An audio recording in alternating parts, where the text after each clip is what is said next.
Oi, pessoal, tudo bem? Vou gravar aqui uma aula sobre monitorização da pressão intracraniana, tá? Só dando alguns avisos antes.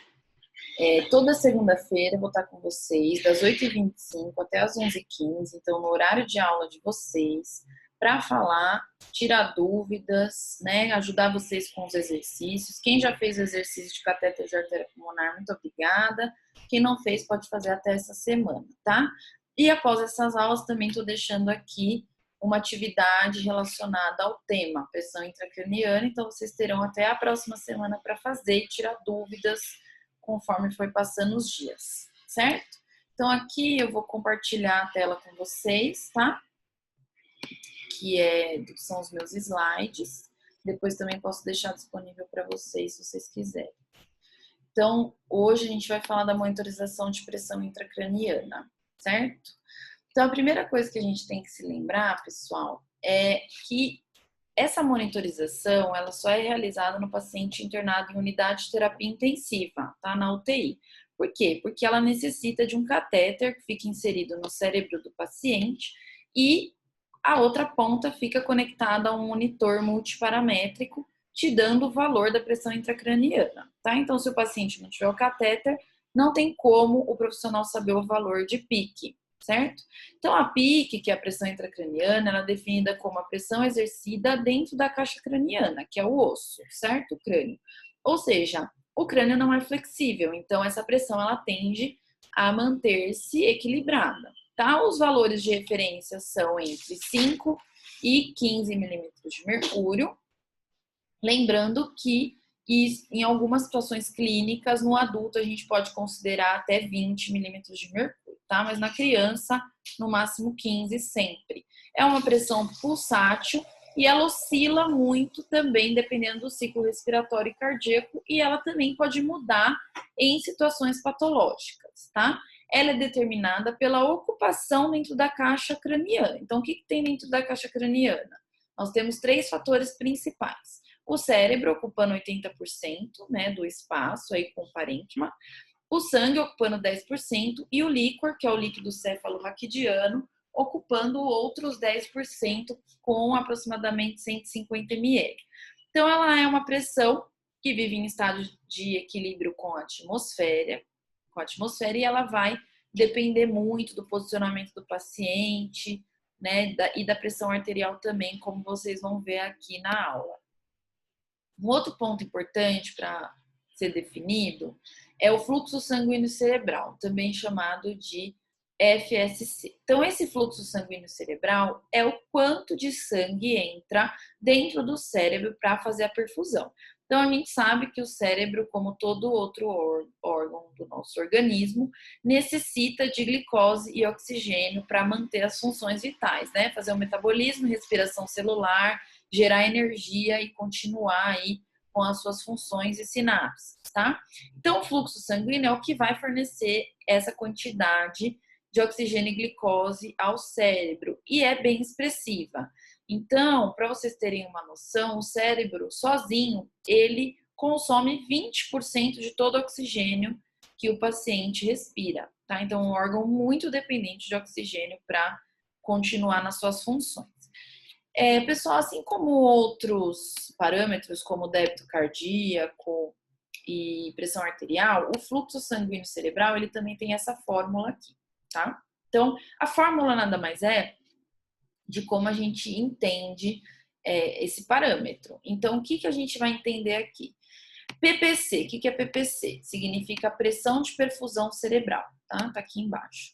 O que é isso? É a pressão com que o sangue entra no cérebro, ok? E isso é um parâmetro mais importante que eu vou falar aqui na aula para vocês, porque o enfermeiro é capaz de calcular e avaliar a pressão de perfusão cerebral, tá? Eu vou mostrar para vocês como aqui na aula. O outro parâmetro que vai influenciar no fluxo sanguíneo cerebral é a resistência vascular cerebral, né? Então, gente, como vocês já aprenderam, principalmente em fisiologia cardiovascular, todo vaso tem uma resistência, né? Que depende principalmente do seu calibre, tá? Então, obviamente, quando o sangue vai entrar nos veias e artérias do cérebro, ele também enfrenta uma resistência, certo? Então, quanto maior a resistência, a gente sabe que menor o fluxo, né? Porque ele vai ter mais dificuldade de adentrar nesse local, certo? Outro parâmetro que também é importante que o paciente, que o enfermeiro pode avaliar na gasometria, que a gente também vai aprender a fazer a avaliação nessa disciplina, é a pressão de gás carbônico e a pressão de oxigênio, tá? Então, se eu tenho uma boa pressão de perfusão cerebral e se eu tenho baixa resistência vascular cerebral, quer dizer que eu vou ter um bom fluxo sanguíneo cerebral, certo? A pressão de perfusão, então, por sua vez, ela tem esse cálculo aqui, ó. Esse cálculo aqui a gente faz na nossa prática diária quando eu estou cuidando de um paciente neurológico com alterações de pressão intracraniana, tá? O que é a PPC? A gente chama de PPC, pressão de perfusão cerebral. PPC é a diferença entre a pressão arterial média, tá? Lembrando que a pressão arterial média, ela é uma média entre a pressão sistólica e diastólica, então ela tem um cálculo próprio, tá? Como a gente está falando de um paciente com monitorização de pico, obviamente ele também vai ter uma monitorização de pressão arterial e a pressão arterial média, o valor vai estar lá no monitor para a gente consultar, tá? Então a pressão arterial média é a força que impulsiona o fluxo sanguíneo para dentro do cérebro, certo? E ela é a diferença da pique, então a pressão intracraniana, que é a força opositora do fluxo. Tá? Então, quanto maior eu tenho a minha pressão intracraniana, menos sangue vai entrar. Por quê, gente? Porque a pressão alta, ela é uma forma de resistência vascular. Então, se eu tenho todos aqueles vasos submetidos a uma grande pressão, o sangue vai ter muita dificuldade de entrar. E aí, para isso, eu tenho que ter uma grande força, que seria a pressão arterial, para suprir essa pressão intracraniana e conseguir perfundir todas as áreas cerebrais, tá? O valor de referência da pressão de perfusão cerebral, PPC, 50 a 150 milímetros de mercúrio. Então, se eu tiver uma PPC menor do que 50, obviamente eu tenho um cérebro hipoperfundido, tá? Que causa o quê? Hipóxia, que é baixo fluxo de oxigênio no tecido, e, consequentemente, uma lesão isquêmica, tá?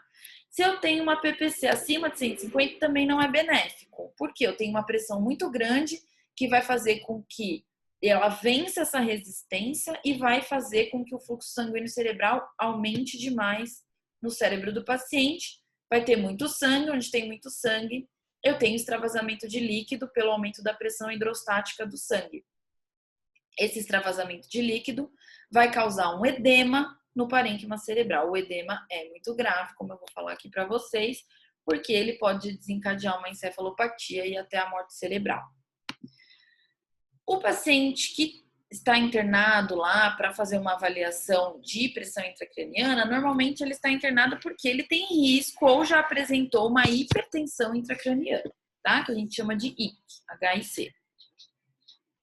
Quando eu falo que o paciente tem hipertensão intracraniana? Quando ela atinge 20 milímetros de mercúrio ou mais. Isso não é adequado para o paciente, tá? Pode ser leve, de 20 a 29, moderada de 30 a 40 e toda hipertensão acima de 40 milímetros de mercúrio é muito grave. Tem que ser tratado como uma emergência, certo? Então, esse desenho é bem interessante para vocês entenderem o mecanismo, né? De aumento de pressão intracraniana. Então, aqui eu tenho como se fosse uma massa, tá? Vamos supor que fosse um tumor, que o paciente tenha um tumor cerebral, e essa massa, ela está comprimindo o parênquima cerebral, certo? Então, a pressão aqui dentro vai aumentar, porque está ocupando um espaço que não deveria. Quais são as causas, pessoal, dessa hipertensão intracraniana? Então, eu tenho por exemplo, né, crescimento de lesões, como eu acabei de mostrar agora para vocês, que é o caso do tumor, tá? Que aí pode ocupar espaço na caixa craniana e aumentar a pressão. Eu posso ter obstrução da circulação de líquor, então o líquor ele é constantemente produzido e absorvido. Se isso não ocorre por alguma obstrução da passagem de líquor, muito provavelmente o paciente vai apresentar uma hidrocefalia e, consequentemente, uma hipertensão intracraniana. Eu posso ter aumento de líquido nos espaços intersticial ou intracelular, eu estou falando do edema, que é isso que eu acabei de explicar para vocês, vou explicar melhor. Ou então engurgitamento da microcirculação, né? Por algum motivo eu tive um aumento do volume sanguíneo intracraniano e, por exemplo, um aumento da PPC, tá? Causa mais comum, pessoal, TCE. O que é TCE? Trauma crânioencefálico, tá? Pode ser por lesão primária, que é um trauma, ou seja, bateu a cabeça, levou uma pancada na cabeça, sofreu um acidente de carro, que acabou fazendo uma lesão nesse local, tá? E aí houve sangramento, como por exemplo nessa foto, ou houve pela batida, fez um processo inflamatório local, tá? E aí por conta disso aumentou a pressão intracraniana. Ou por lesões secundárias, tá? Algum processo fisiológico por hipóxia, hipotensão, certo? Ou o próprio edema, como eu falei para vocês. O edema cerebral, ele é uma condição muito grave, tá? Que nós temos que ter atenção ao paciente que pode estar apresentando esse edema cerebral. Então, o que é o edema? Ele é acúmulo de líquido no espaço intersticial ou intracelular. Então, eu tenho líquido no local onde não deveria, por várias causas, como eu já falei aqui. E aí, normalmente, isso acontece pela falha no transporte de líquidos e eletrólitos entre os capilares, tá? Pode acontecer também pelo processo inflamatório, como eu falei. Então, imaginem que você bateu o joelho, né? Levou uma pancada forte no joelho. Em algumas horas, o seu joelho vai apresentar um inchaço, que é o edema, e vermelhidão. Isso é o processo inflamatório ocorrendo no local, né? Então, o que acontece? O corpo percebe que você teve uma lesão, faz migração de células de defesa para esse lugar, a permeabilidade vascular aumenta para que essas células de defesa possam sair de dentro do vaso para o tecido e, consequentemente, a hora que sai uma célula de defesa, sai junto o líquido, né, o plasma sanguíneo. E aí eu tenho edema no local. Na cabeça é a mesma coisa. O paciente levou uma pancada na cabeça, ele pode ter um edema cerebral por processo inflamatório. Tá? Qual que é o grande problema disso? O edema, ele eleva a pique. Por quê? Vai ter líquido ali aumentando o volume de parênquima. E aí, aqueles 3 fatores que eu falei no início, cérebro, sangue e líquor, vão descompensar, porque ainda eu vou ter mais líquido para somar os fatores e a pressão intracraniana vai aumentar, tá? Pressão intracraniana aumentou, com certeza eu vou ter redução do fluxo sanguíneo. Por quê? Lembra da PPC? A PPC é a diferença entre a pressão arterial média e a pressão intracraniana.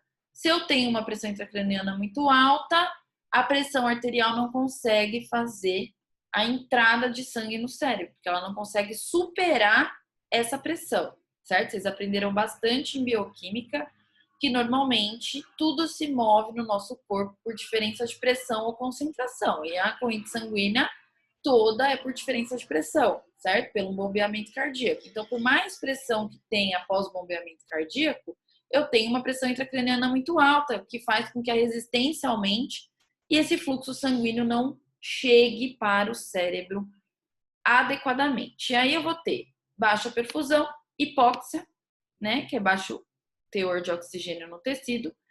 A hipóxia também causa lesão, processo inflamatório, aumento de permeabilidade vascular, aumenta o edema. Então, isso vira um círculo vicioso até a morte cerebral.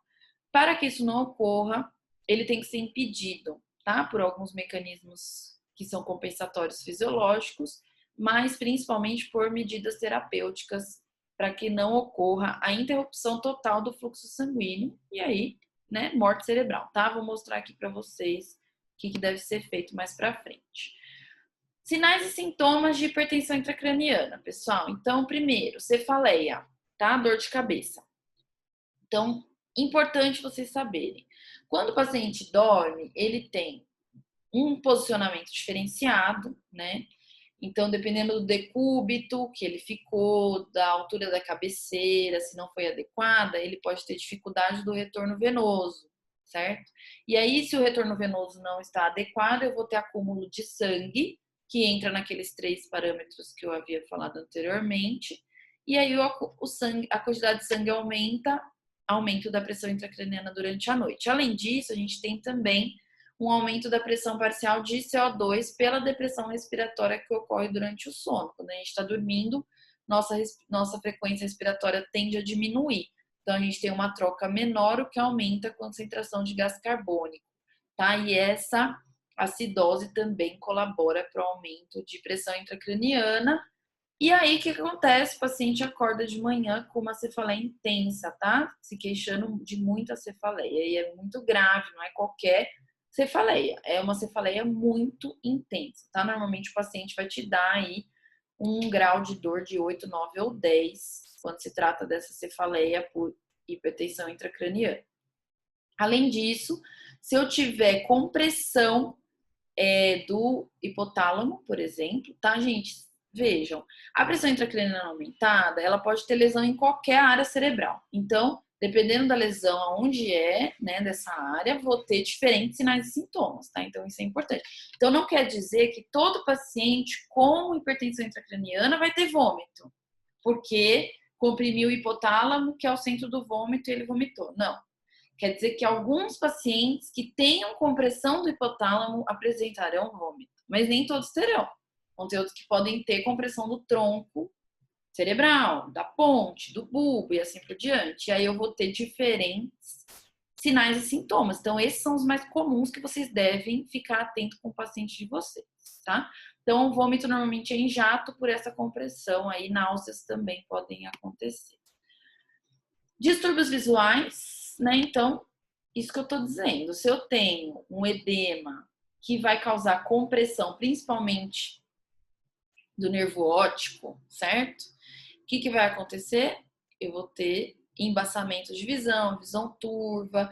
E se eu não fizer nada, se essa hipertensão continuar e o nervo óptico, né, ao redor do nervo óptico, continuar a área de compressão, vai atrofiar esse nervo e o paciente pode chegar à cegueira, tá? Então, essa palavrinha aqui, ó, amaurose, é o termo técnico para cegueira, certo?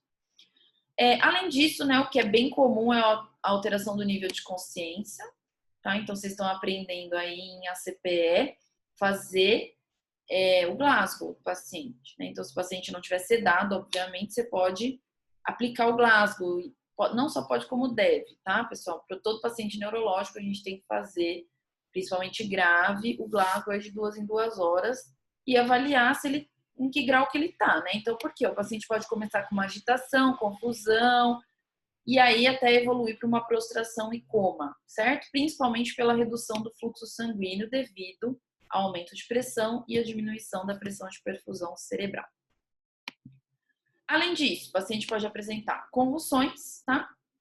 Se eu tiver algum problema ali no córtex motor, pode apresentar tontura por edema de labirinto e alguns sinais de herniação cerebral. Então, o que é herniação? Quando o parênquima ou algum órgão muda do local adequado e acaba sendo empurrado, né, para outro local onde ele não deveria estar. Tá? Principalmente isso acontece na hipertensão quando tem edema, que o cérebro tá muito inchado, ele acaba herniando, né, principalmente para o forame magno. Será que vocês lembram o que é forame magno? Que é aquela abertura, né, na base do crânio, lá, a anatomia. Então, dá uma relembrada na anatomia. Então, a gente pode ter, por exemplo, comprometimento de motricidade, né, de movimentação, dependendo do lado que eu tenho essa hérnia. Posso ter midrias, então a avaliação pupilar é muito importante. Tem alteração no padrão respiratório. Normalmente vem acompanhado de dispneia ou taquipneia e assim por diante. Além disso, muito importante aqui para o profissional, tríade de Cushing. Pessoal, tríade de Cushing, a gente fala tríade porque ela forma como se fosse um triângulo, assim, que vai...